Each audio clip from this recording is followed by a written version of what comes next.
In a quiet valley surrounded by rolling hills, a young man named Eli sat on a fallen log, staring at the ground. He believed he was born unlucky, that life had already decided his fate. He watched the mist drift through the trees and sighed. Maybe I'm just not meant to be strong. His voice disappeared into the morning air, unheard and unreturned. A gentle voice replied from behind him. Strength isn't something you're given, it's something you find. An old man, leaning on a wooden cane, smiled kindly. Eli turned, surprised. Find it? Where? The elder chuckled softly. Inside. But only when everything outside falls apart. That night, Eli couldn't sleep. The old man's words echoed in his head like a whisper carried by wind. The next morning, he joined the villagers carrying water from the stream. Halfway up the hill, his legs trembled and his arms burned. He almost gave up, but then he heard the old man's voice in his memory. Strength is something you find. He took a deep breath and kept climbing. At the top, he looked back and realized he hadn't stopped once. For the first time, he smiled, not because it was easy, but because he finished.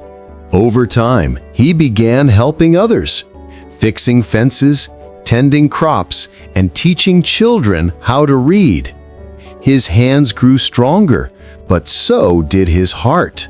One afternoon, the elder found him by the stream again.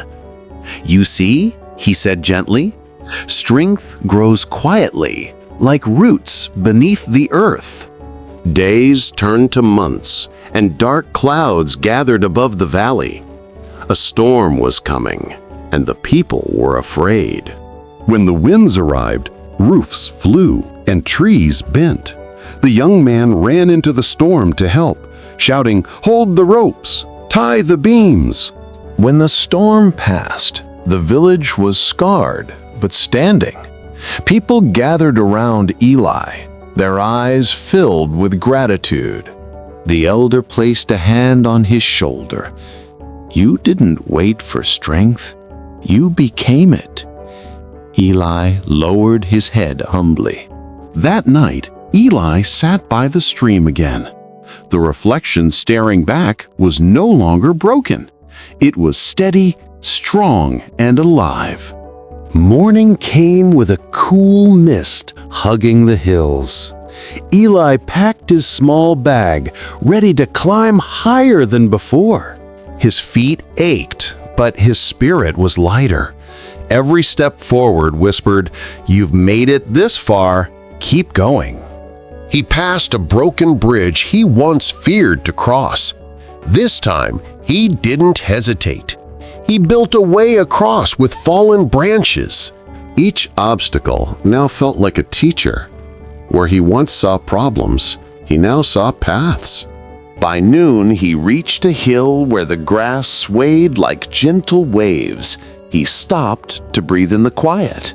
An old woman sat nearby, spinning wool. She looked up and said, "You've climbed far, child." Eli nodded. "I almost gave up once," he admitted. The woman chuckled. "Then you already learned the hardest part, not stopping."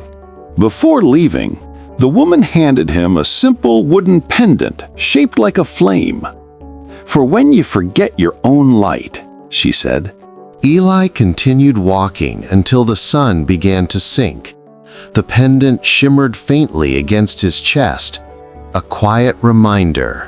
That night, he dreamed of falling. But each time he hit the ground, he rose stronger, taller, braver. He awoke before dawn, heart steady. The mountain peak shimmered in the distance, calling his name. As he climbed, storms rolled in, wind, rain, thunder, all trying to turn him back. But he didn't stop. He pressed on, whispering the words that had carried him through every trial. One more step. At the edge of exhaustion, he reached a small plateau. The clouds parted, revealing a sea of light below. He knelt, tears mixing with rain, realizing strength wasn't in reaching the top, it was in never giving up. As the sun rose, its warmth embraced him. The pendant on his chest glowed brighter than ever.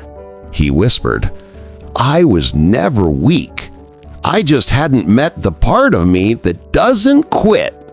From that day forward, whenever the path grew hard, Eli would touch the pendant and remember. He became known as the traveler who helped others rise when they fell, teaching them to find their own flame. Years later, sitting by a campfire, he told stories of his journey, not of pain, but of courage found in silence. The children listening would ask, "Were you ever afraid?" He smiled, "Yes, and that's how I learned to be brave."